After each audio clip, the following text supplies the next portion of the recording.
Hello, and welcome to another edition of Ask the Professor, a crowd-driven, crowd-funded feature where we respond to your questions on public policy, constitutional issues, economics, geopolitics, culture, all those things that matter to us in our common life. And today's question comes from Matthew, and he says, as strange as it sounds, a Scottish man was put on trial for teaching his girlfriend's dog a Nazi salute. And he wasn't put on trial because anybody alleges that there was harm to the dog or to any other person, but rather for making an offensive statement. How can this be? Doesn't Britain have free speech going back to Magna Carta? That story, ridiculous as it sounds, is true, and in fact, he was convicted. I don't know that he actually taught the dog the salute. I think it simply had a habit of reacting in a certain way if you spoke to it and moved in a certain way, and he found that it didn't matter what you said, and it would stick its paw out. So he said, Heil Hitler, or something like that, and it stuck its paw out. But yes, he was in fact convicted of being offensive. How can this be when Britain has free speech going back to Magna Carta? And the sad truth is that in Britain, as in Canada, the rights that we were guaranteed 800 years ago have been eroded quite sharply over the last century, and particularly over the last 50 or so years. People have gotten very progressive, and they've decided that if things are old, they're bad, and that includes individual rights. They stand in the way of achieving the good society. And let me say here that I think the main reason this happened is the belated discovery in the 1960s of racial injustice in the Western world. People said, well, you just can't let people go around being bigoted. They'll be incredibly mean to blacks and women and homosexuals, and you gradually get this longer list of people who seem to have been marginalized, excluded, and mistreated through history. Now, I think that's a misreading of history, and I think it for this very simple reason. Mistreatment of blacks in the United States was, and in fact had to be, put into law to make it effective. First, you had racial slavery enforced by the state, and then you had segregation enforced by the state. If there weren't laws segregating, then at the margins the system would have gradually dissolved and broken down. And that certainly was the view of the bigots, because they insisted on the laws. But that's a subject for another day. What matters is that in the upheaval of the 1960s, people got the very strong idea that what had used to exist was guilty until proven innocent. If it was an old habit, it was a bad habit. And that included this protection of things like free speech. Oh no, you can't use free speech if you're going to insult somebody. You might call them, well, you know the word and I won't say it.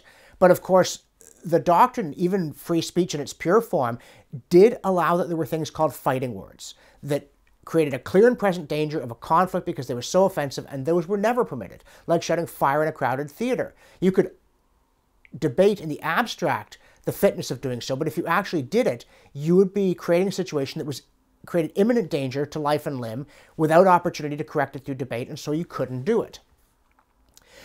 But the other thing, along with this intellectual change, is that over the course in Britain, about the last 200 years, the constitutional system that had evolved, and I think was a marvelously balanced one, that separated the branches and pitted them against one another. That's not an American invention. The American revolutionaries, when they rebelled against Britain and then wrote their constitution, were trying to preserve a system they thought was breaking down in Britain. And they weren't entirely wrong. In the 18th century, the danger was the executive was getting too strong, the same danger that had existed since Magna Carta and before. But in the 19th century, that danger was dealt with by Parliament becoming supreme. In Britain, Parliament essentially became the supreme source of all legal authority. And that did not used to be true. For hundreds of years in Britain, if a law contravened Magna Carta, it was null and void. The courts could strike it down, as American courts could strike down a law that violated the Constitution. Slavery itself was abolished in Britain because of a judicial ruling that it was incompatible with the free air of Britain, not because there wasn't a statute that allowed it. It was just declared it can't be. But by the 19th century, that couldn't happen. And it seemed perfectly safe because Parliament was in the hands of the people. It was the one branch that was chosen by the people, and its job for centuries had been to keep the executive from getting out of control. But then it began to occur to ambitious men, and later women, but at this point men, that if they could get control of the legislature, they could control the country because there was no check on the power of the legislature. As Albert Van Dicey famously quoted, by the end of the 19th century, if Parliament were to declare blue-eyed babies illegal, that would be against the law to preserve their lives. And he said, of course, the politicians and the populace would have to go mad before such a law could pass. But in principle, such a law could no longer be unconstitutional in Britain. And what that means, unfortunately, is that a law against free speech in Britain is not unconstitutional either. Parliament, well, again, another of Dicey's things, said Parliament could do anything. No, sorry, John Louis Delhomme said Parliament can do anything but turn a man into a woman. Well, now it can do that too, can't it? So there is no limit on the legal sovereignty of Parliament. And so, of course, what happened is that prime ministers, because these are where the ambitious people end up, created party structures. They took control of nominations. They began whipping MPs.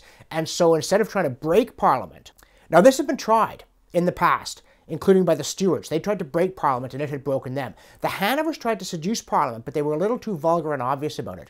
By the late 19th century, it got a lot more subtle, but by bringing leading parliamentarians into cabinet, by giving cabinet members perks, extra salary and privileges, by increasing the size of cabinet, and by increasing the power of the whip and central party control of election campaigns, nominations, and everything else, they created a situation in which Parliament's great power was formally intact, as was its prestige, but it was actually at the disposal of the executive. And so now when the executive decides that you shall not, even in jest, teach a dog a nasty salute, you can, in fact, be punished for doing it.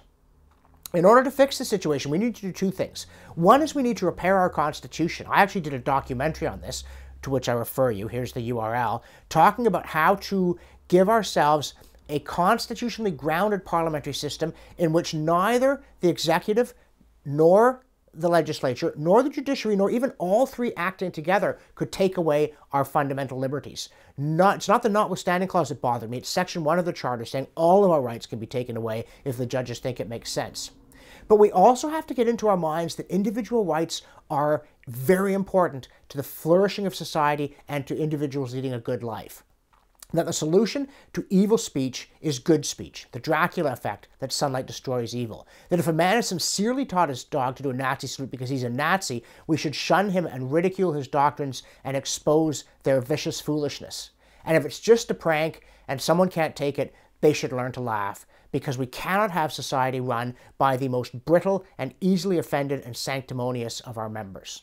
So we need to repair our institutions, but we've also got to repair our thinking, because otherwise you are absolutely right that a man in the United Kingdom, despite Magna Carta, can actually be legally punished because he discovered that he could make his dog seem to be saluting Hitler. As if that were a serious threat to our well-being, as opposed to the suppression by the state of free speech and a sense of humor. If you're enjoying these Ask the Professor features, and you want to ask a question, this URL will take you to the spot on my website where you can submit one. And if you think this and my other work is worthwhile, please click here, make a one-time or monthly pledge so that I can continue to bring you Ask the Professor, the documentaries, and all the other things that I do. Thanks for watching, and we'll see you next time.